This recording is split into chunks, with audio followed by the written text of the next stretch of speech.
That's Debatable is sponsored by MB&G. MB&G is specialists in the esoteric world of vehicle and furniture warranty insurance, delivering quite marvellous customer service, prompt claims payment, and a highly developed understanding of how to deliver these products in a way that is both compliant with the regulations and attractive to customers. To find out more, call Paul Smith, the Managing Director, on 07887 501 441. That's 07887 501 441.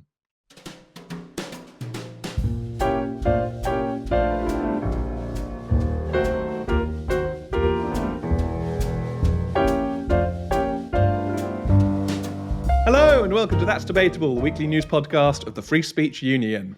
Welcome back to all of our listeners and our viewers. And Ben, how are you this week?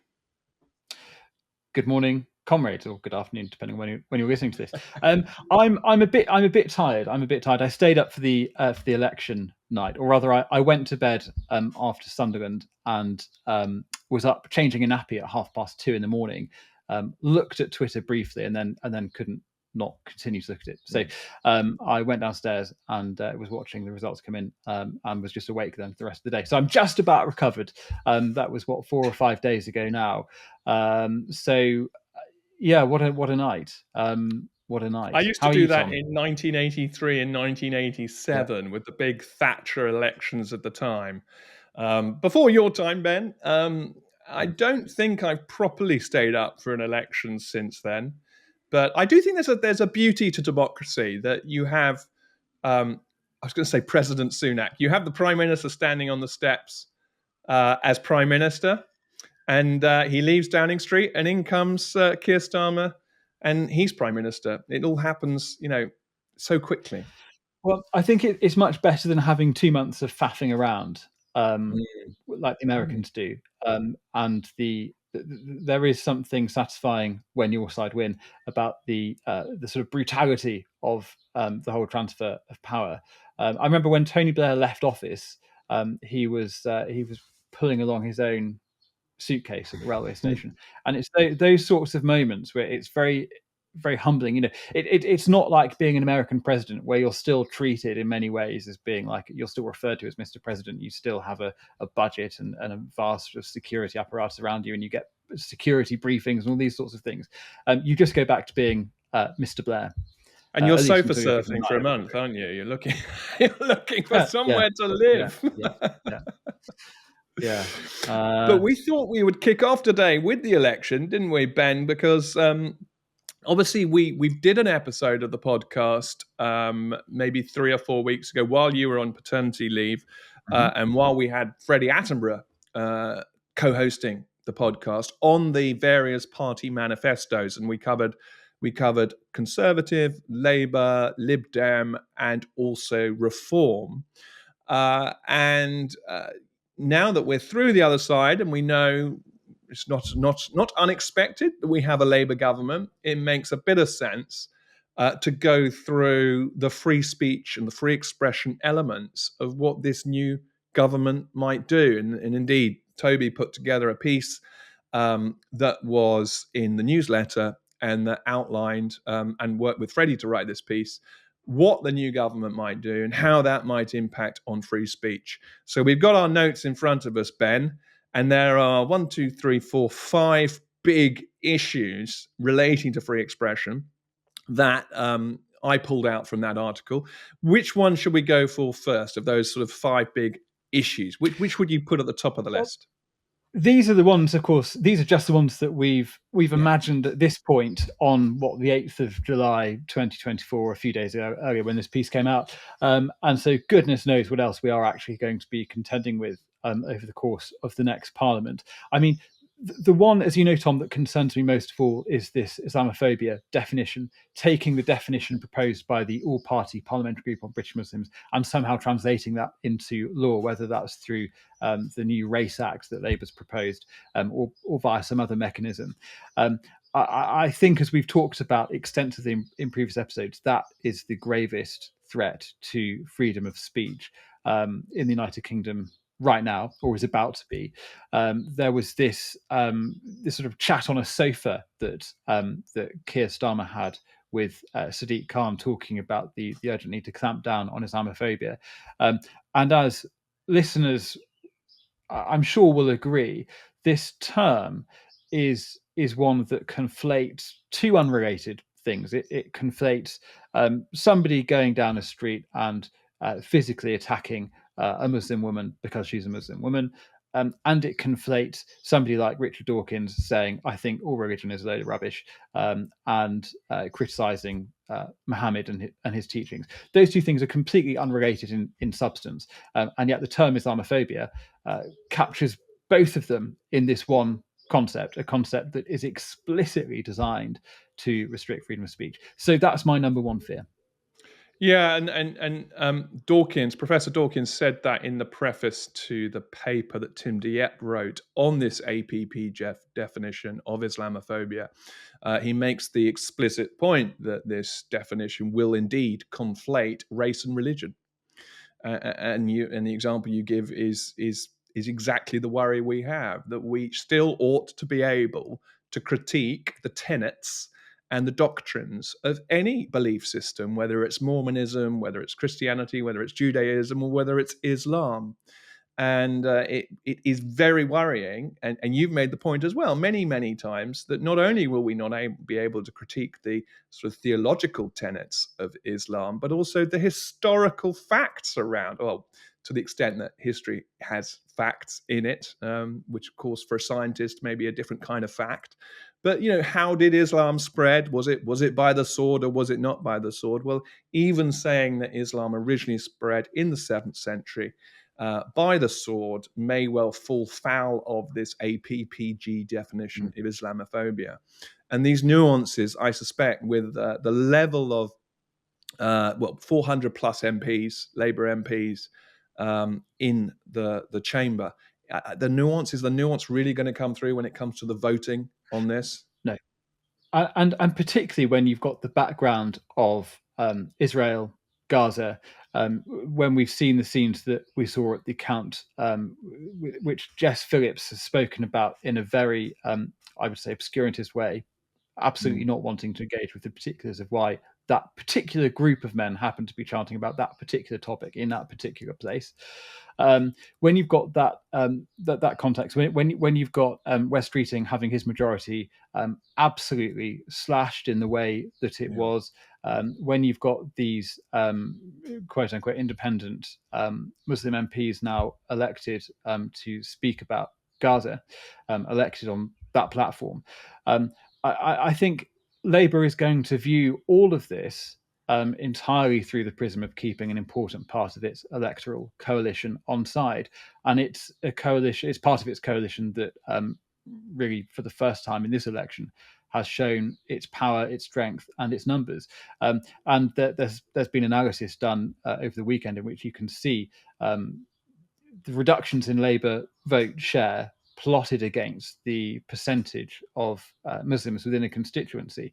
And so I think that with all of the Islamophobia definition stuff, all of that particular debate, that this is something basically that is cheap, that indeed is completely free, that a Labour government can now give away to keep that part of its coalition on side.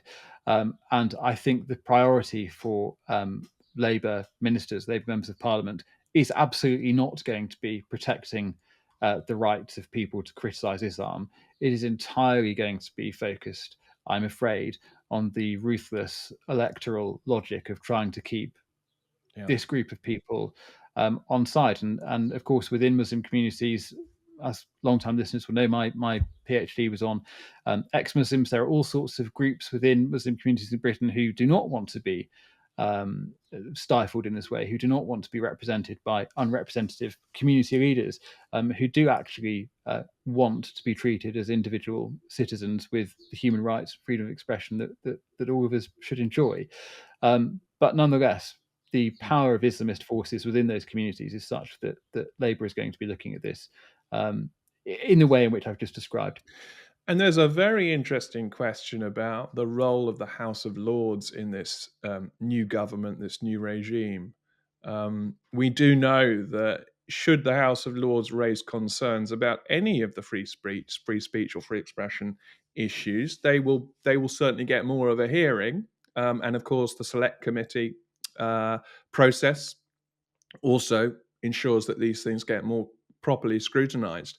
But if something goes back and forth like a ping pong ball between the Commons and the House of Lords, again with a majority of 400 plus in the Commons, it's going to be very difficult to see how that again can put too much of a brake on it. But it is something I've been thinking about: is the natural brakes in the system that we have to something that is really heinous. But again, I've always worried whether I might be naive there, Ben. Yeah, well, I mean, the limits on the limits the House of Lords can impose are, the 2 years, and if it's in a manifesto, the Lords won't stuffed yeah if it tries to, which is right. for understandable reasons. So it's going to be interesting seeing what the Parliamentary Labour Party is like, and what the subgroups within it are like, how disciplined it is.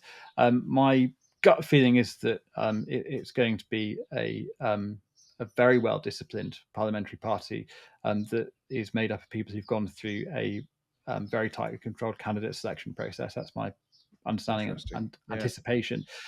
I certainly don't think we'll get the fractiousness that has been in the Conservative Party in the last 10 years. But I suppose we should probably move on to the next of our concerns. I think the next is the Race Equality Act. So this is obviously a biggie. This is something that was in the manifesto, the Labour's Race Equality Act. And our fear at the Free Speech Union is, as Freddie writes in his piece, our fear is that this will spawn an even greater proliferation of anti-racism training in the workplace. And as we've seen at the FSU, if you challenge anti-racism training or similar, and if you point out that the UK is one of the least racist countries in the world, you could find yourself out of a job. And it's an area that I certainly have paid a lot of interest in when it comes to equality, diversity, and inclusion. We've done a lot of research papers on this, about the fact that people in the workplace are laboring under this, and that external training organizations are coming in and insisting on anti-racism. And of course, this use of language, anti-racism, sounds absolutely the right way to go. And in a sort of, an etymological sense, yes, it is. We all want to be anti-racist. Of course we do. We all want to sign up to what Martin Luther King taught us back certainly taught in the first instance people in the US back in the 60s, that we should not be judged by the color of our skin, but by the content of our character, and that we live together and we get on together, and we work on the basis of a meritocratic society. But anti-racism is not that. Anti-racism is this continual struggle against what's perceived to be systemic racism and white privilege and inherited guilt and many, many other things such as decolonization. And they're all bundled up together into this critical race theory thing. And we worry this Race Equality Act will just put all of that onto steroids and will potentially kind of weaken the defense for individuals against that. So what do you do when you feel your defenses are weakened? Well, you get together.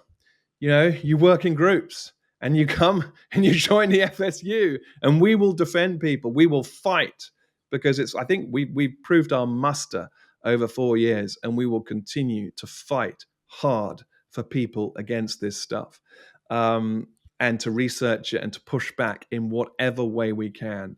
But we are very concerned about the race equality. I mean, it's going to be all sorts of new data as well that's going to be collected. It's going to be the outcome-based data. So when you slice your workplace up by gender, by race, by sexuality, it's going to be looking at all the buckets and seeing differences in the average salary, and then inferring from that somehow there's a systemic problem and that you need to reduce that over time, without actually backing up a bit from that data and saying, well, hang on, maybe there are good reasons for this. Maybe there's some part-time issues here. Maybe there are some people who've not been in the workplace for a while. All sorts of good reasons why these outcomes can look very disparate. But actually, the same person doing the same work still gets paid the same wage, maybe the input. And so it's the measuring of the outputs rather than the inputs that I get very frustrated about as well. And we'll probably see a lot more of that. And that is of concern. And, I go back to some of the things that Kemi Badenoch came out with in the report that she put her name to and that she commissioned before the election, which said there's a better way of doing EDI, which again uses data, but in the first instance looks at what are the problems you have in your workforce in terms of representation. Because you're not going to reflect the whole country. Not every, corporation or company has the rest of the country's inequity decanted into it. It just doesn't. And so her first point was to say, do the work on what you need to do the work on. Don't try and just import this cookie cutter training that is so frustrating for employees, being told constantly that they're bad people, and then being castigated all the way up to dismissal for resisting it. So yeah, I could go on and on and on about that, Ben. Well, I just wanted to pick up the one point, which is the difficulty that people have of trying to explain to some completely disinterested and uninformed HR droid why you are opposed to something that sounds as benign as anti-racism. And as they say in politics, if you're explaining, you're losing. And I think that's a situation that so many of our members have found themselves in trying to explain that I share the view of Martin Luther King that I don't care whether you're black or white. I care about your character, your competence, your performance, and so on. And yet, as we know from our data that we're actually going to go on to talk about shortly, so many people have been punished for expressing that view, that completely sensible view aimed as it is at a racially harmonious society. The next issue, if I can move on, Tom, is the looming, lingering threat of a ban on conversion therapy. Now, this is something that I think probably does require a little bit of explanation because it's not immediately obvious why this, or when this becomes a free speech issue. And the concern effectively is not about the scenario of a gay teenager in a church somewhere in London being kind of verbally or spiritually abused because they're gay. The concern You're giving me in fact, flashbacks, Ben. You're traumatizing me. But carry on. Is there an internal divide on There's this all issue? sorts of things going on in my head at the moment. But well, suffice to say, the concern is not about that, but the concern is that legislative language which bans that from happening, and there's also an argument that such a thing would already be dealt with under existing law. But putting that aside for a moment, legislation aimed at banning that would also inevitably, in our view, have the effect of, for instance, criminalizing parents who say to their teenagers, maybe you're not actually transgender, maybe you're just going through the phase. And so it would produce the completely perverse scenario, as has already happened in other countries, where it's completely acceptable, indeed it's encouraged, to put children on a lifelong medical pathway of beginning with hormones and ending in genital mutilation.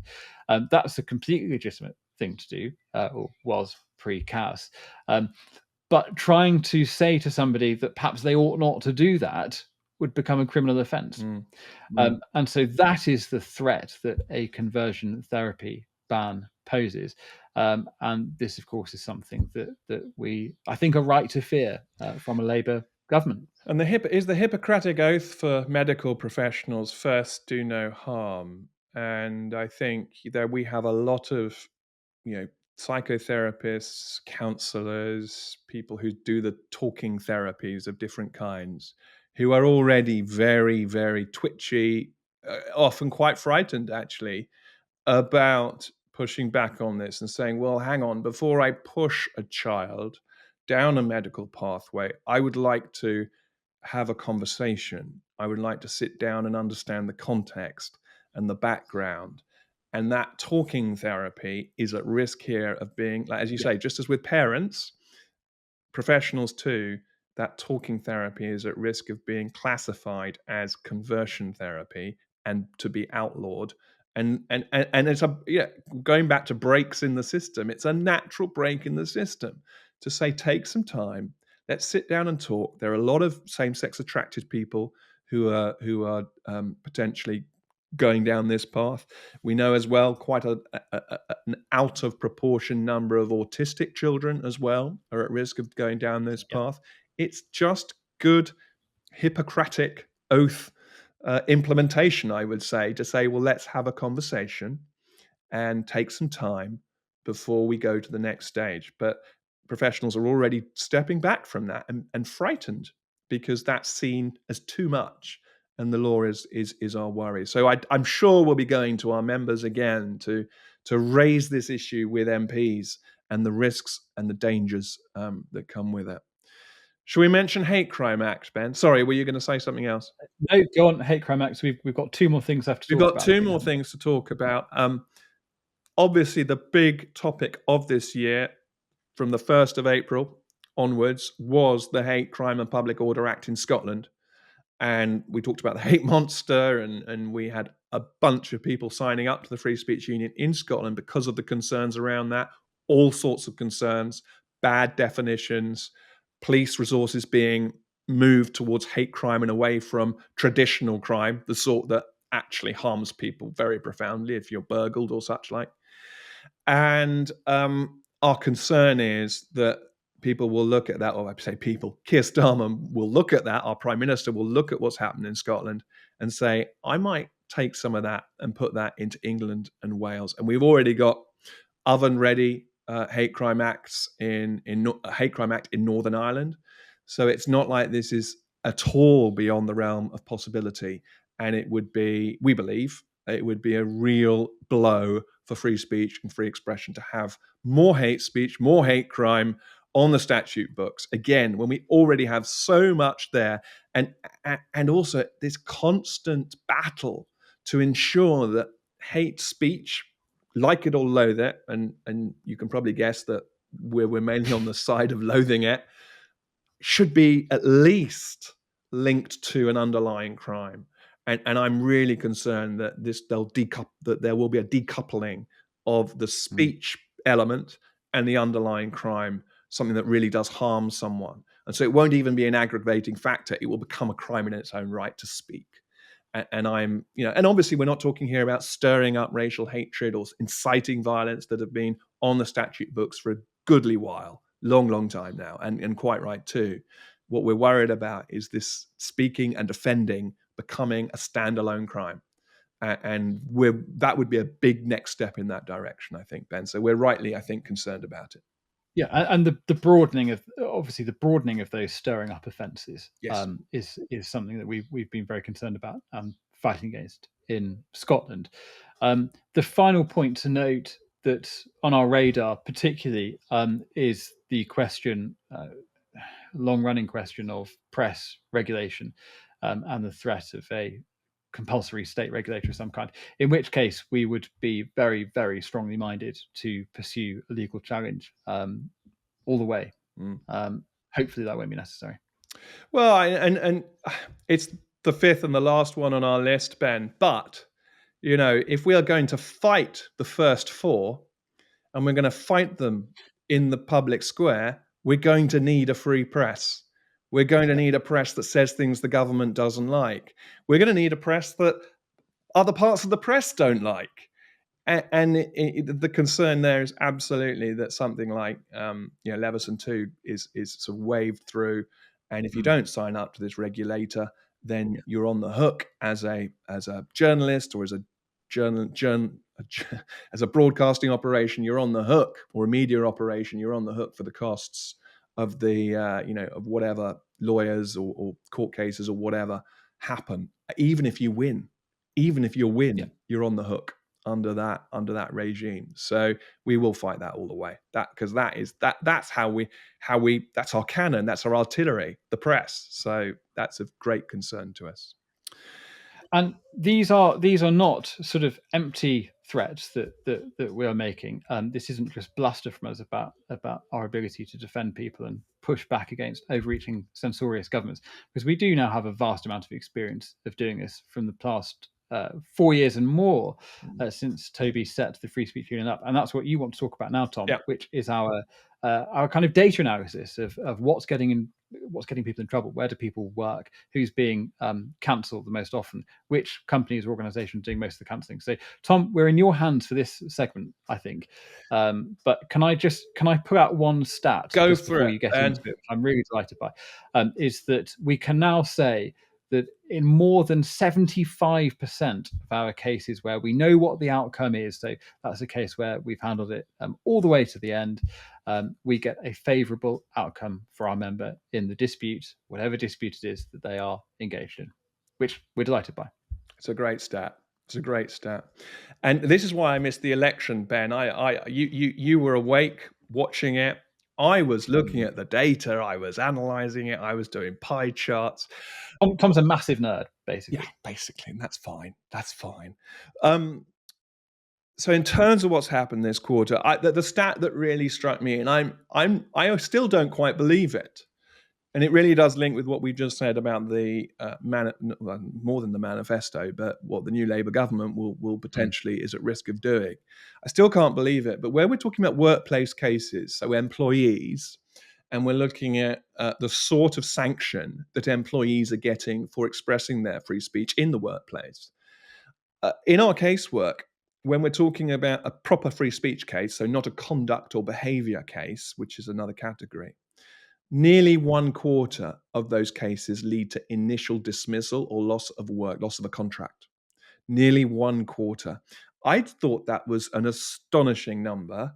And the reason it hasn't jumped out of the data before now is because we kind of go through a process with our members. They come to us, hopefully they come to us early in the process, and they may be under investigation, and then they may get suspended, and then further down the track, that may turn into a dismissal.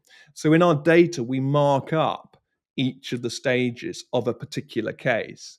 And then we analyze that data and we kind of do a count of what we're seeing in terms of sanction. And so, a case that may ultimately lead to dismissal went through a process of suspension and investigation and disciplinary. And those would also get some weight in our data. So what I did instead is say, look, let me just look at the final outcome as a proportion of our cases. And that's how this stat jumped out. And so again, I think it comes back to that idea, Ben, that these situations escalate quickly. They really do. So that point about coming to us early in the process when something starts to go wrong at work is key, because employers are becoming very intolerant of people expressing themselves in the wrong way in the workplace. And this Race Equality Act isn't going to help. But we're already at nearly 1/4 of the cases doing that. The other big thing that we've done this quarter is properly introduce what we're calling the expression context for a case. So we've always said if someone comes to us, they come to us as an employee and they go through that process, or they come to us as an academic or a student, or they may be a Twitter user and Twitter may have shut them down, or Facebook, or whatever it is. They may have got a mark against their name, and we'll guide them as to what they can do, and we'll also guide them as to what's not possible.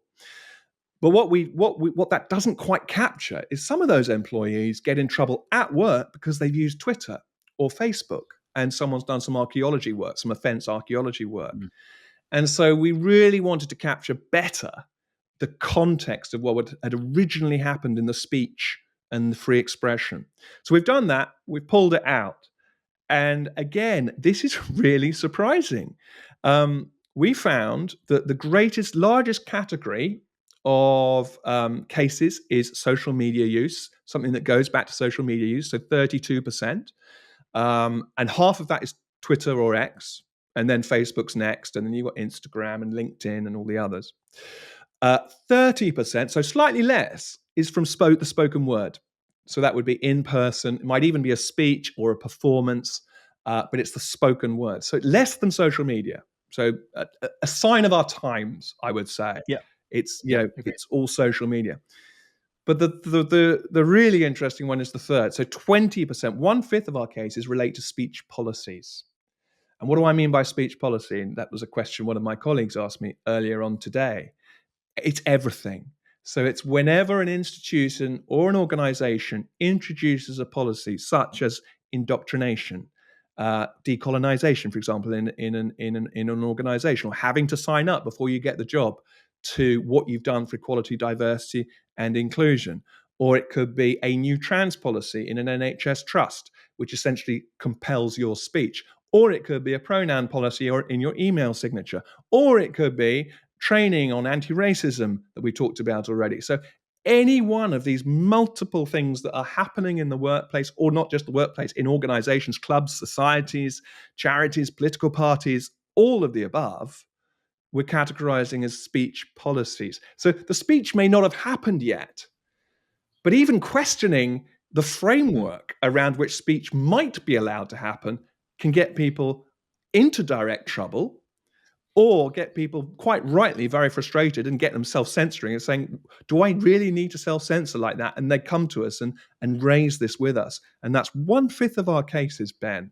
So I feel this new expression context, really pulling it out, analyzing it, has revealed a lot. The last segment, I should add, the last 18% is the written word. So social media first, spoken word 30%, 20% from these policies, and then 18% from the written word, writing a letter, writing an email, and getting in trouble for that.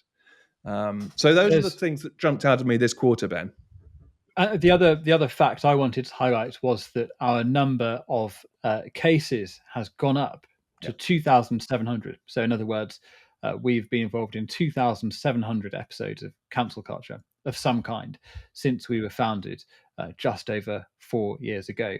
And I think, as we will have said when we spoke about the previous report that you did, Tom, on our work, the value of this is in allowing us to shape our resources. What do we need? What do we need to help people with? Where do we need our staff deployed? And also in demonstrating beyond any doubt that cancel culture continues to be and is a real phenomenon that really is ruining people's lives and depriving so many people of their livelihoods. So I think that is the main value I see in this data. Actually, is demolishing this bad faith nonsense argument that was being advanced against Toby when the Free Speech Union was set up, that this is a confected outrage made up by the right-wing press, that this isn't really something that's happening.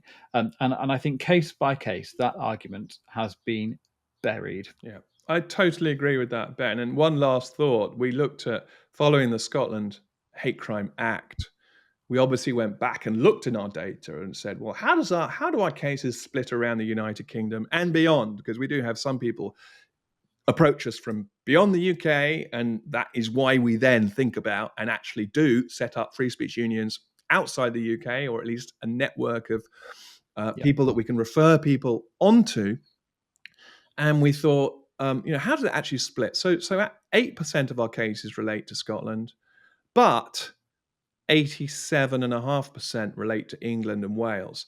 And the point there, relating to what we've already talked about, is that if we got an England and Wales Hate Crime Act, it would be catastrophic, because it would mean that we would get, on steroids, new cases just flowing in, given that they represent that proportion. And of course, it's not a surprise. Most of the population is in England.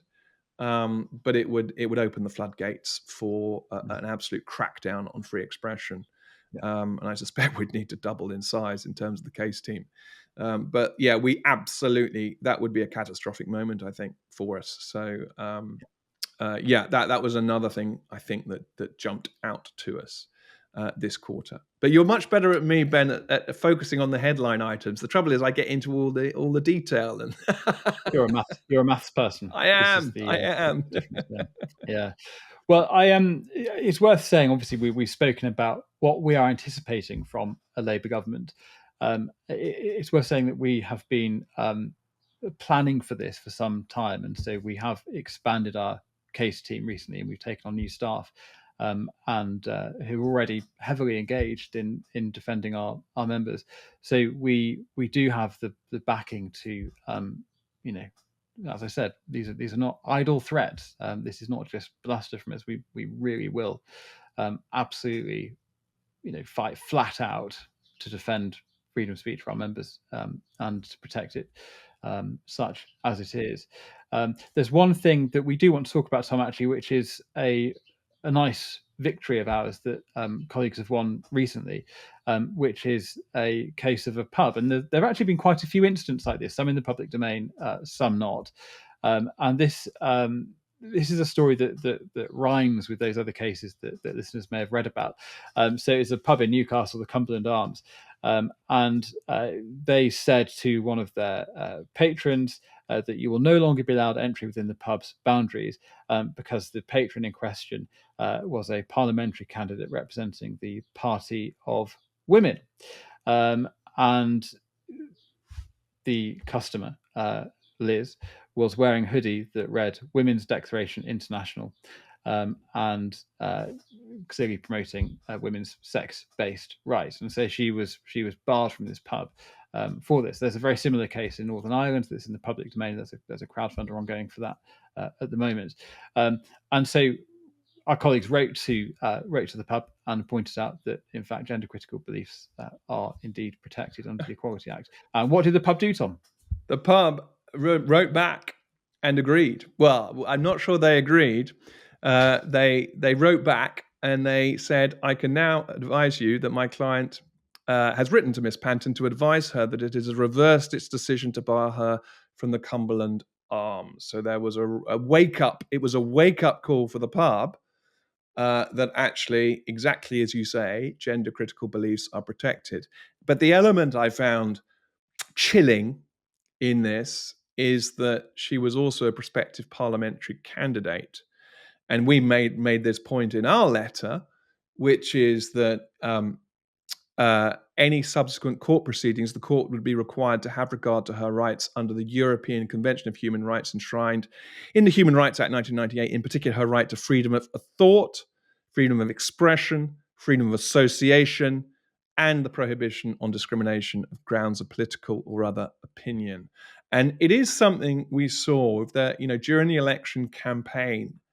We have had a number of people in a variety of parties across the spectrum, the political spectrum, come to us and say they've had trouble with venues for hustings, they've had trouble with political parties, all sorts of different kinds of issue, although this issue of gender critical beliefs is one that clearly comes up most. And it worries me, Ben, because the political process, quite rightly, we have purdah and the media is restricted in terms of not being imbalanced if they're going to delve into issues around different political parties. But venues and such as pubs, which are often the location for political events, and theatres and cafes, restaurants, all these places are now thinking that they can shut people down. And in that way, they are actually affecting the democratic process at a really critical moment for the country. And that is something we need to have more think about more, I think, is that's another implication of the current crackdown on freedom of expression in this country.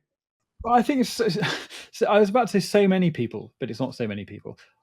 A significant minority of people really do seem to think that Britain is awash with fascists and fascist sympathisers, and that gender critical feminism is one manifestation somehow of this, of a kind of intolerant extremism. And you can just imagine the kind of the sanctimonious thrill that a pub landlord would get from fighting against fascists by banning somebody from a pub for wearing a hoodie about defending women's rights. You know, that's how it's obviously bonkers when you spell it out. But if that's the world that you think you live in, if you really think that Britain is a seething hotbed of fascism that's about to erupt at any moment, you would get that kind of moral thrill from fighting against it. And I think that's what so many of these kind of little dictators fall to is that feeling of self-righteousness. Yeah, and I also think a lot of this is, as we know, what do you do when you're young at university? What's your first job?